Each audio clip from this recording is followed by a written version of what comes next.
আপনি কি জিন জবাই করতে চান? জিনকে কতল করতে চান? রোগীর শরীর থেকে জিন মুক্ত করতে চান? তোরা ভিডিওটি আপনার জন্য খুবই দরকারি। জিন জবাই করার জন্য শর্ত কিছু রয়েছে। শর্ত মোতাবেক জিন জবাই করা আপনার উপরে জায়েজ হবে কি হবে না তার উপরে নির্ভরশীল। জিন জবাই করতে গেলে, জিনের চিকিৎসা করতে গেলে আপনাকে সর্বপ্রথম 5 ওয়াক্ত নামাজ পাবন্দির সঙ্গে জামাতের সহিত আদায় করতে হবে। তাহাজ্জুদের আমল থাকলে বেশ সুন্দর হবে, বেহতরিন হবে, কাজ মজবুত হবে, রুহানি তাগত বাড়বে। জিন জবাইয়ের ক্ষেত্রে রুহানি তাগত, ইমানি তাগত, এর আমলের নূর এর উপরে নির্ভরশীল।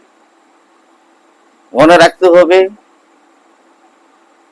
সত্যবাদী হতে হবে, ইমানদার পরেজগার হতে হবে, নাজায়েজ কাজ থেকে হেফাজত হতে হবে, গান বাজনা থেকে পরহেজ করনেওয়ালা বনতে হবে। তাহলে আপনার দ্বারাই জিন জবাই করা সম্ভব। আপনাকে জিন জবাই করতে গেলে আপনাকে রাকি হওয়া শর্ত, কবিরাজ হওয়া শর্ত। যে কোনো একটা আমল, যেমন আয়াতুল কুরসির আমল, কিংবা সূরা ইখলাসের আমল, কিংবা সূরা মুজাম্মিলের আমল। সূরা মুজাম্মিলের আমল কে আদায় করতে হবে। এই 3টি সূরা বলা হলো, হয় আয়াতুল কুরসি, নতুবা সূরা ইখলাস, নতুবা সূরা মুজাম্মিল। যে কোনো একটি আমলের আপনাকে কামালিয়াত হতে হবে। কি রকম ভাবে? যে আপনাকে 40 দিন যাবত, 40 থেকে 41 দিন যাবত আপনাকে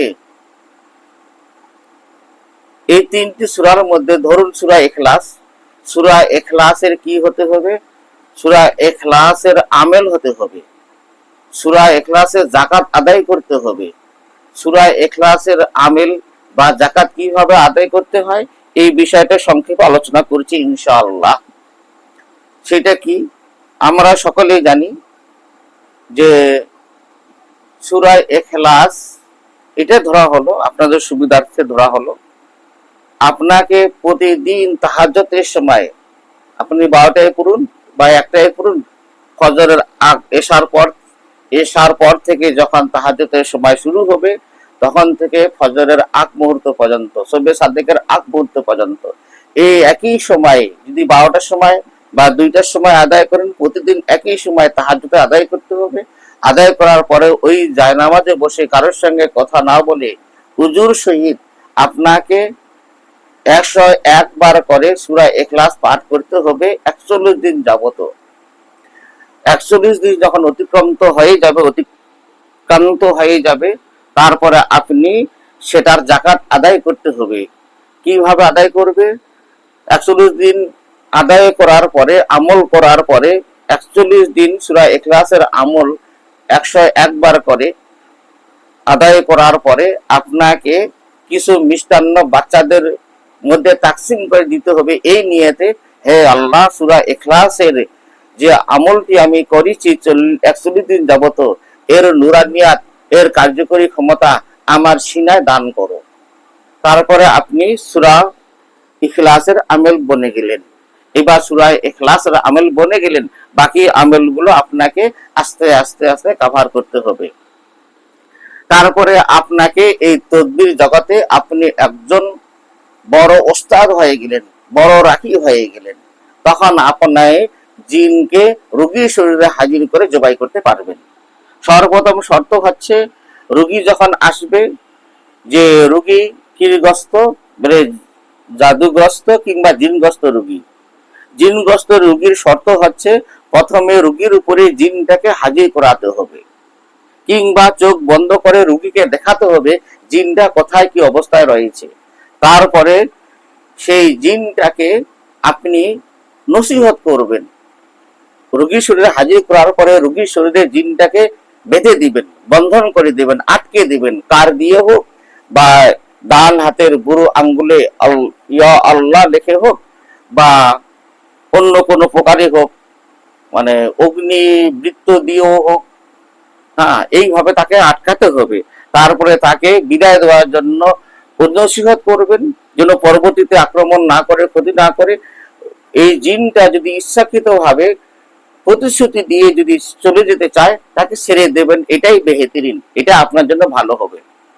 আর যদি সে জাদুকর জিন হয়, জাদু করতে থাকে, যেতে না চায়, ঘাটেরামি করে, তর্ক করে, বেয়াদবি করে, তাহলে আপনি ওই জিনটাকে জবাই করবেন। জবাই করার আগে বলবেন যে তুমি যেহেতু আমার সঙ্গে বদমাশি করেছো, আদৌ রক্ষা করনি, যেহেতু তুমি জাদু করছো, তাই তোমাকে জাদুকর হিসাবে তোমাকে জবাই করছি।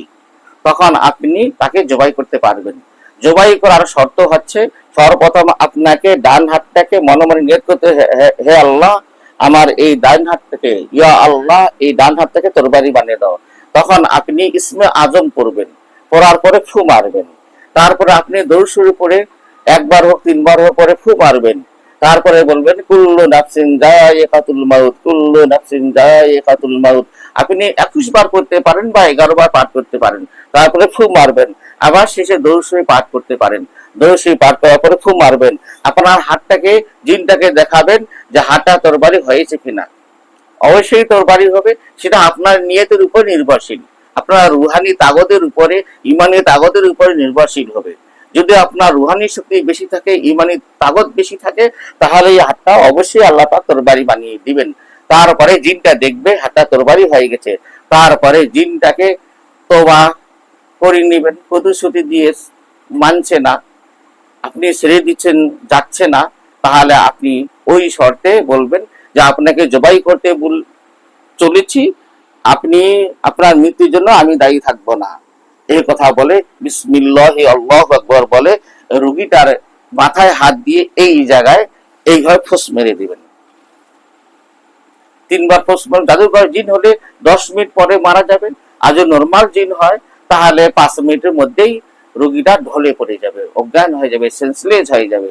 তাহলে যখন রোগীটাকে পানি ছিটিয়ে দিয়ে হোক, যখন রোগীটা জেগে যাবে, তখন তাকে দেখাবেন, চোখ বন্ধ করে দেখাবেন জিনটা হকিকতে জবাই হয়েছে কিনা। জবাই হওয়ার পরে তাকে ইয়া কাহার ইয়া জব্বার, ইয়া কাহার ইয়া জব্বার, নতুন একটা আয়াত আছে, ফা আসাবাহা ইসারুন ফিহি নারুন ফাতারাগাত লাযালিকা ইউবাইয়িনুল্লাহু লাকুমুল আয়াতি লাআল্লাকুম তাতাফাক্কারুন। এটা পড়বেন, ফু মারবেন, পড়বেন, ফু মারবেন। তো এই জবাইকৃত জিনটা নিমেষের মধ্যে ছাই হয়ে যাবে। এইভাবে আপনি হলেন এই তদবির জগতের বড় রাকি বা কবিরাজ, ইনশাআল্লাহ। এই ভিডিওটি ভালো লাগলে আপনারা লাইক করবেন, শেয়ার করবেন, কমেন্ট করবেন কি ধরনের ভিডিও আপনার লাগছে, এবং আপনি এটাকে সাবস্ক্রাইব করে দেবেন আল্লাহর কারণে, ইনশাআল্লাহ।